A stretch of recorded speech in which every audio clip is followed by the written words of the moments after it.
I'm Richard Heathen, and this is Liberty Machine News on the Voluntary Virtues Network. I've been at this for a while, YouTuber, podcaster, been writing some articles. What I try to do is cover the message of liberty from a Canadian perspective, specifically from my home province of Alberta. I also expose the collectivist hordes of the New World Order and the rise of the global state. What you will find from this podcast, or this news show is what I'm trying to make it out to be, is a refreshing perspective on current events from, like I said, a Canadian perspective, as well as investigative research that the mainstream media won't touch. What I'm hoping to do with this show is, like I said, promote the philosophy of liberty here in Canada, because we sorely need it. This is Liberty Machine News, and I'm Richard Heathen.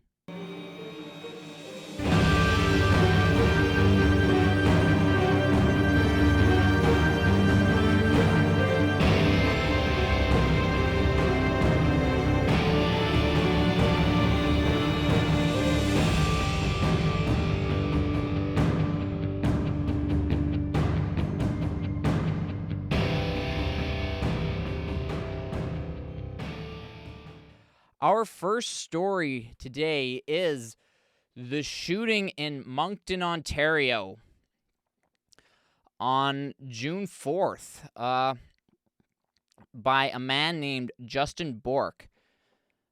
It's interesting. Really, this is just a ridiculous exercise in statism. The police told people to hide in their homes because this guy had a little kerfuffle with some cops. This is totally just social engineering. They're trying to condition people to be cowards and cower in fear and associate an attack on the police as an attack on society. Well, that's just not true. Justin Bork attacked the state. He attacked police officers. He did not attack the general population. According to people who know the guy, he was a nice, polite, peaceful individual who really, I think, just had enough of the coercion of the state. Now, I understand that this is a tragedy for people for the families of the police officers and for the police officers themselves, but I'm sorry, but when you traffic in violence, and that's what the police are, they're a violent monopoly. When you traffic in violence, you don't be surprised if you get some blowback, if you get some retaliatory force. Again, the state is something completely different than society. The state is a parasite that lives off the productive energies of you and me and every other productive human being in the world. This is just a plain fact. You know, I don't go to your home and ask for or demand, at the end of a gun, a third of your productive energies, a third of your productivity, a third of your wealth. It's not even a third. It's like a half. It's a half of your wealth. It's more. We pay more in taxation, voluntary taxation, taxation with representation than serfs did in feudal Europe.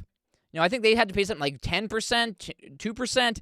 We pay 50% if you take income tax, sales tax, all these other taxes into account. The state also jails people for peaceful non-crimes.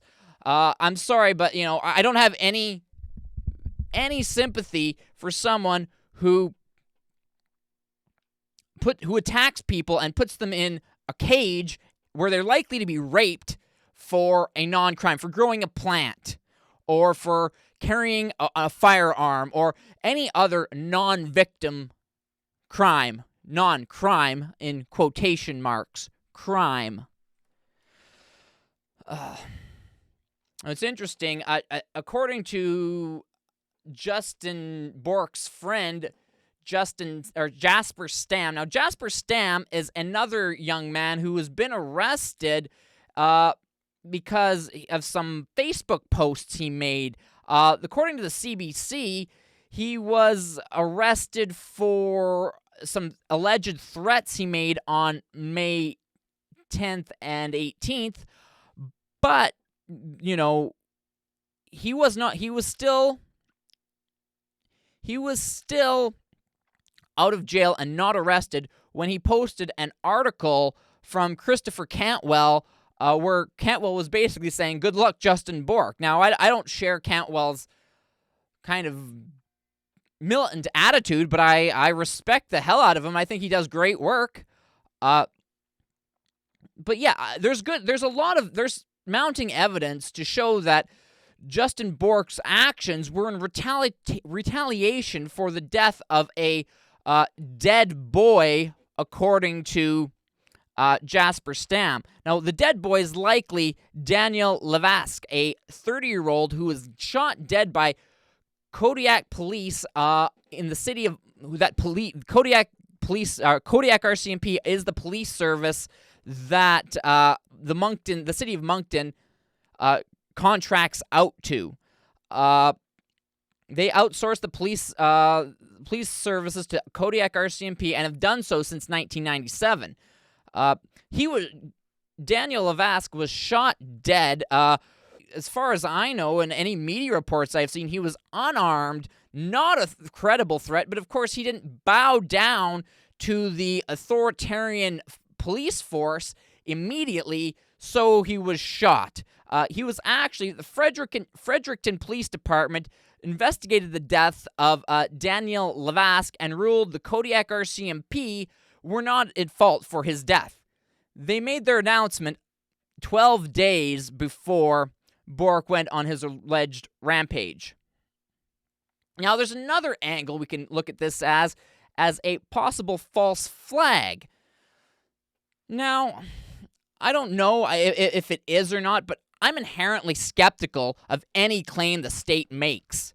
I'm inherently skeptical of anything that they say. They are a bunch of known liars, and you are stupid and foolish not to question everything or doubt anything a known liar says when they say something. The legal standard, of course, is once someone is caught lying, everything they say is basically thrown out. But somehow we're supposed to give the state and its agents the benefit of the doubt when they've repeatedly, time after time, fed us bullshit and more bullshit. But of course, we're conspiracy theorists if we question it and point out the inconsistencies of their story, whether it's from 9/11 or any event that's happened in the last 10, 15, 20, 50, 100 years. Oh, you're doubting the official story? Oh, you're just a crazy conspiracy theorist. Oh, really? Well, as far as I'm concerned, the state is a bunch of liars,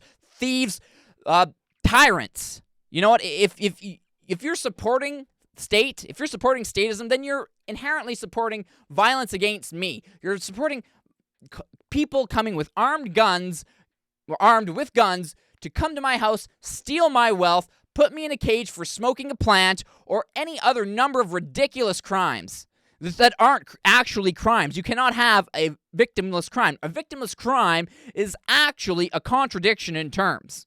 It's utterly ridiculous.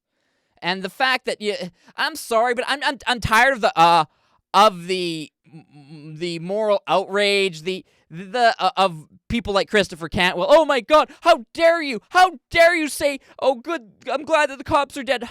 Well, I don't share Cantwell's militantism, but if someone is violent and aggressing against you, you have every right and legitimate reason to rejoice at their death. I'm sorry. It's just the way it is. It's utterly ridiculous. Everything is this whole idea of the outpouring of emotion because of the deaths of these cops. It's utterly ridiculous, and quite frankly, it's beneath a free human being, and it really just stinks of Stockholm syndrome. It really just kind of disgusts me. Now, but back to what I was saying about it being the possibility of a false flag. Now, to be sure, the evidence isn't particularly compelling, but like I said, if you're going to comment on something that a known liar says, well, you really should doubt everything they say. You should take everything they they say, into question. If the state tells me the sky is blue, I'm going to look up and check. Because the RCMP has a history of questionable actions, planting agent provocateurs and literally doing false flag operations. Now, there's a there's a protest in Montebello, Quebec, where the RCMP were caught with agent provocateurs in the crowd, and it really looked like they were going to start throwing rocks and becoming violent.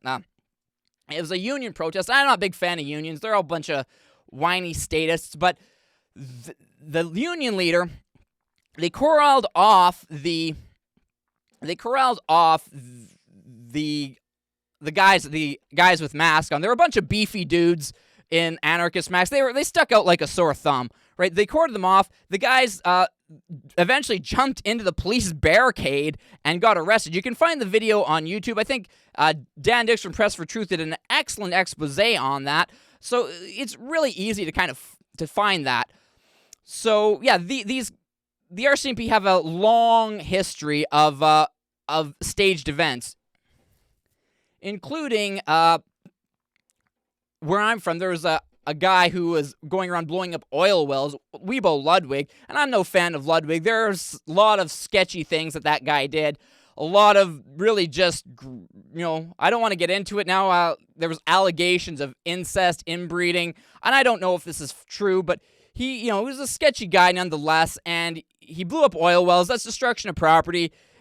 But they were trying to entrap him. They didn't say entrap him, but they were investigating him, and they, in order to gain his trust, they had an undercover officer go in and blow up an oil well to basically ingratiate himself with Ludwig. And that's how they got him, and they got the informant to they gain Ludwig's trust. So, yeah, and that's another example of RCMP staged event. Another really big one happened last year.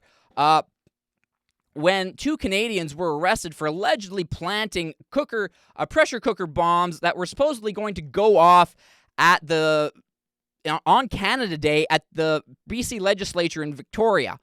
Now, according to the RCMP, they were in complete control of this event from the second it was hatched. They actually supplied the quote unquote bombers with the pressure cooker, and so to reassure the public, they said that, oh no, we were in complete control of this at all times. There was no danger to the people. But this was really reminiscent of like the Portland Christmas tree bombing and other events where patsies really were basically set up to fail. I think with the Portland thing, it was some idiot his emails were intercepted by the FBI, probably using the NSA data mining operation that Edward Snowden exposed. But anyway, this patsy in Portland, his emails were intercepted by the FBI, and the FBI actually sent him emails pretending to be like Al-Qaeda type people, and basically entrapped him. They got him. They gave him the idea to do it. They gave him the bomb. And then all of a sudden, they expect a pat on the back when they're like, oh, we caught a terrorist. Well, of course you caught a terrorist. You set the guy up. It's absolutely ridiculous. And I really think that's the same thing in Victoria. They got wind of some, like, kind of slow-witted, not very bright people who had a gripe against the state. And quite frankly, we all have a gripe against the state. Every single one of us, whether you realize it or not, they're stealing from you. They're threatening violence against you. We all have a gripe against the state. That doesn't mean I'm advocating people go up and blow shit up, because quite frankly, I don't think it's a very effective way to do it. I don't know the path to liberty, but it's going to take people who care about liberty enough to do something about it. It's going to take people like Bork and everyone else. We have to stay alive. We have to stay alive and out of jail. So we have to do what we can to promote the ideas, because we need a critical mass of human beings that will stand up against this tyranny, this bullshit. But yeah, anyway, back to the story. Yeah, so these morons were entrapped by the state given a dud bomb and told to go have fun at it. And of course they were busted, and the police paraded around like they were heroes when really all they did was entrap someone to make themselves look good. So we have to question the events. Any event, even if everything the police say is true, you have to question it and go through it with a fine-tooth comb, because they are known liars and they're aggressing against you. Interesting few factoids. The eyewitness, there was an eyewitness, because Justin Bork came out of the bushes and and he was like, I put my hands up, I'm good to go, put my hands up, I'm done. And actually, so there was an eyewitness who's apparently this was like right in this lady's backyard. And she told news media that he was put in a SWAT van when apparently he was put in a police car. Minor detail, but devil's in the details. I will say the fact that Justin Bork isn't dead, didn't get shot to death, that actually is a good sign that maybe she's telling the truth. Because if the cops seen someone, watching them, they are less likely to kind of blow the crap out of them. But at the same time, from my experience watching the media, most of the time, genuine cop killers, they get killed. I was really, really surprised to see this guy actually be arrested. I thought they were just going to off his ass. I thought they were just going to kill him, make an example out of him. Because that's what I've seen with the cop killers in the United States. They just off them. They don't give them the time of day. They just kill them to make an example. And really, that's what authoritarian thugs and tyrants usually do, is they try and make an example out of people.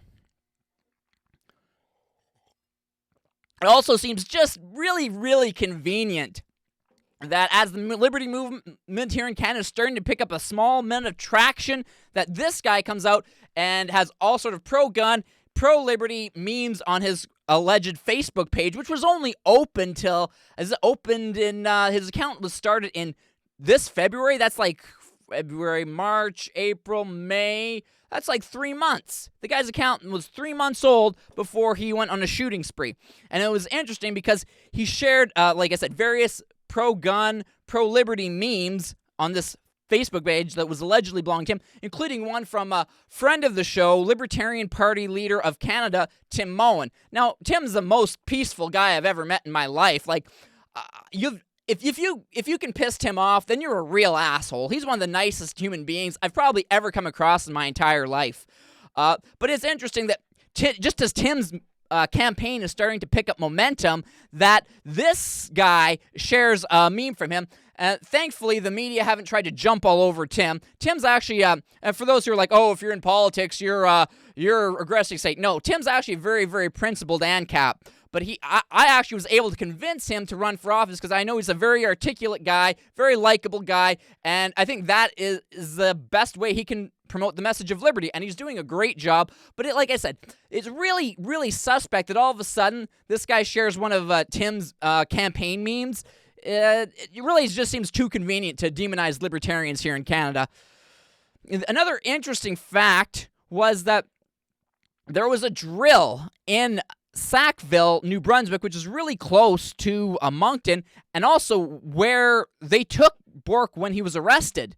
Yeah, so it was really interesting.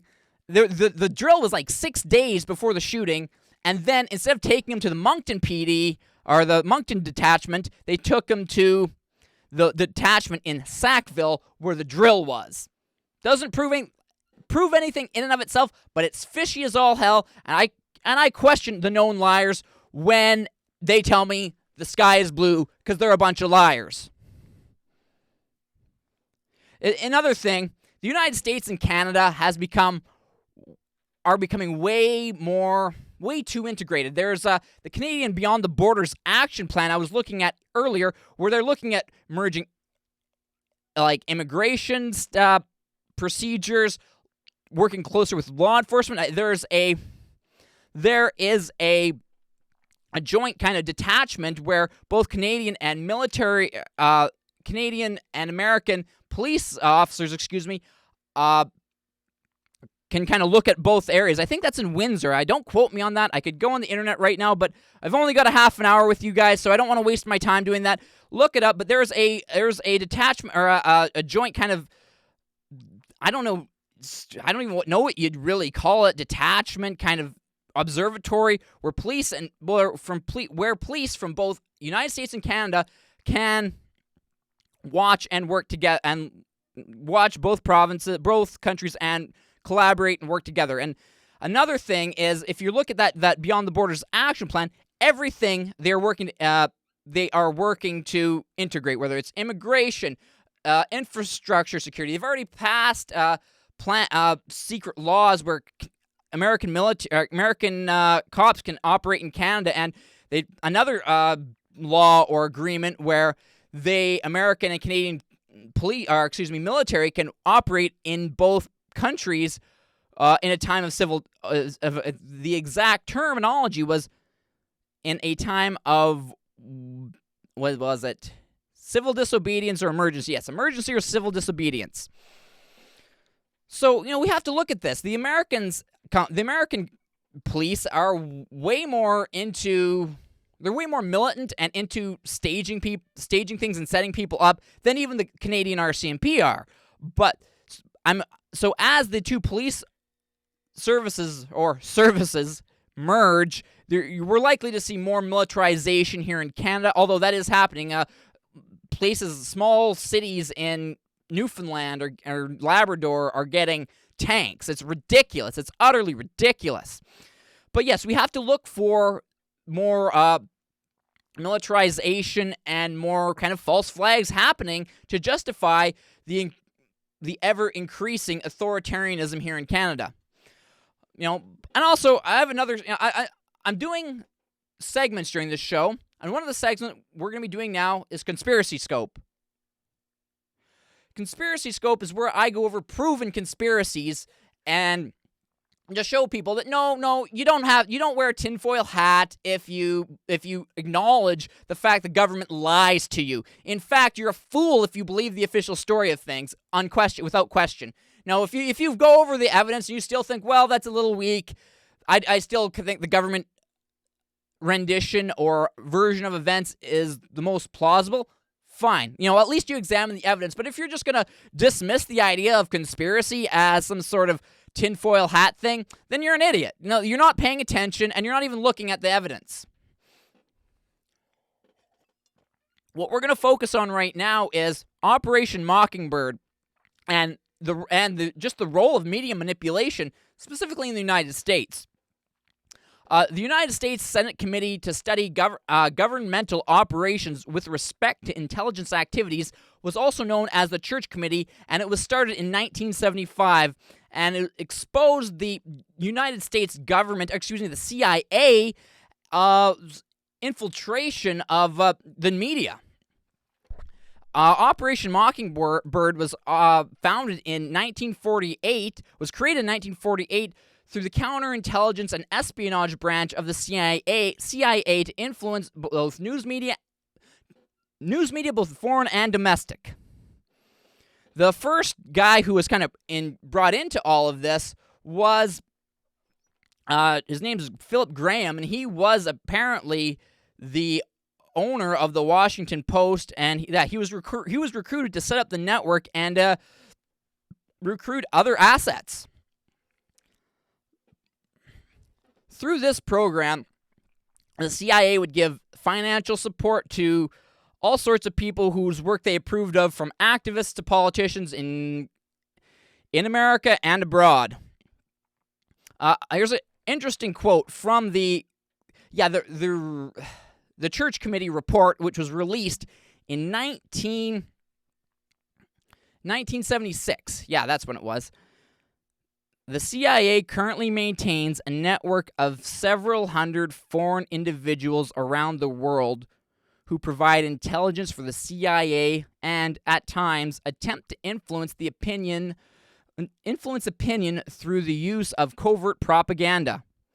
These individuals provide the CIA with direct access to a large number of newspapers and periodicals, scores of press services and news agencies, radio and television stations, commercial book publishers, and other foreign media outlets. See, and the same thing, it was supposedly closed down after it was exposed, but do you really believe that? Look at the news media today and tell me, and look me in the eyes, do you really believe that? The government is completely in bed with the mainstream media, the mainstream horror media. Like, there's even like tenuous connections if you look close enough. What was his name? What's the gay guy on CNN's name? Anderson Cooper. He was an intern at the CIA, and now he's a big-time star on CNN. Really? Do you really think that's a coincidence? Do you think he doesn't care about the CIA anymore? They're not in touch with each other anymore. No, that's conspiracy talk. It's ridiculous. The news media is still in bed with the government. Look at how they pushed the war in Iraq. It was absolute, utter nonsense. They pushed the whole narrative of weapons of mass destruction. And guess what? There was none. Even the liberal media, because you got the conservatives and the liberals, and they're always against each other, right? Except when it comes to taxation, central banking, foreign policy, and every issue that really matters. But, you got to argue about that gay marriage, because the gay marriage, that's a really important issue. That's life and death, right? No, it's not. It's a side issue. I don't really care if gay people get married. They should have their same rights as everyone else, but that's not a big issue. That's not like life or death. Quite frankly, I don't understand what the importance is of it and why they need to be the state to sanction their relationship so much. I don't know. Whatever. That's a side issue. You can get mad at me for it if you want, but I don't really care. It's not a life and death issue. But yeah, in 2007, declassified documents disclosed how the CIA would routinely wiretap reporters who worked out of Washington that didn't play ball with establishment propaganda. Interestingly, General Electric owns MSNBC, which is the biggest mouthpiece of the Obama White House, the biggest network that is a total mouthpiece for Obama. And guess what? The GE General Electric, their CEO, Jeffrey R. Immelt, is Obama's economic advisor. And guess what, too? GE? Yeah, it's a member of the Council on Foreign Relations. But yeah, that the idea that the CFR has any pull is just, that's a conspiracy theory. Even though, top members of both political parties, the main political parties in the United States, are members. Here's the thing. It's not that the institution of the CFR is all this power, but it is part of a network which has a lot of power. Ruling people from all walks of life are members of the CFR. From banking. If it's interesting, you look at the top members, the corporate members of the CFR, they're all the banks. It's all the banks. JP Morgan, JP Morgan Chase, Goldman Sachs, all of them. All of them. Obama also appointed William Daley, a top executive JP Morgan, to his chief of staff, who was part of the administration until 2012, and then another banker from Citigroup took his place. Well, we're almost out of time here, but before we go, there's another segment we'll be doing semi-regularly, and it will be called the Statist Moron of the Day. Because, Statist Moron of the Day.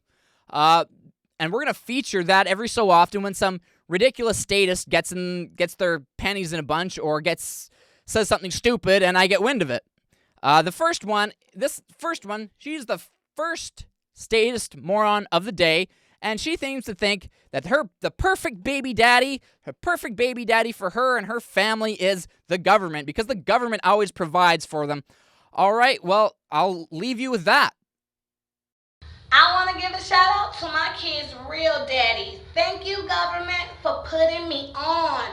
You was the definition of a real father. Because when your kids is hungry, they have food stamps. Yeah, we shop at Walmart. Yeah, we shop at Publix. We shop at Winn-Dixie. When your kids need shelter, yes, you have housing. And you also have Section 8 for a lot of us. And when our kids fall, get hurt, or sick, they have Medicaid. Yes, we go to the ER, we go to the walk-in clinic, and we also can make a doctor's appointment. I get their prescriptions with no hesitation.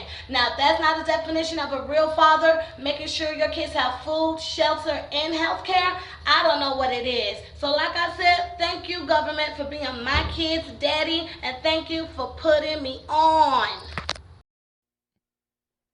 All right, well, thank you very much for watching. This is Liberty Machine News. I'm on the Voluntary Virtues Network. I'm Richard Heathen. Stay free, stay libertarian, and stay ANCAP.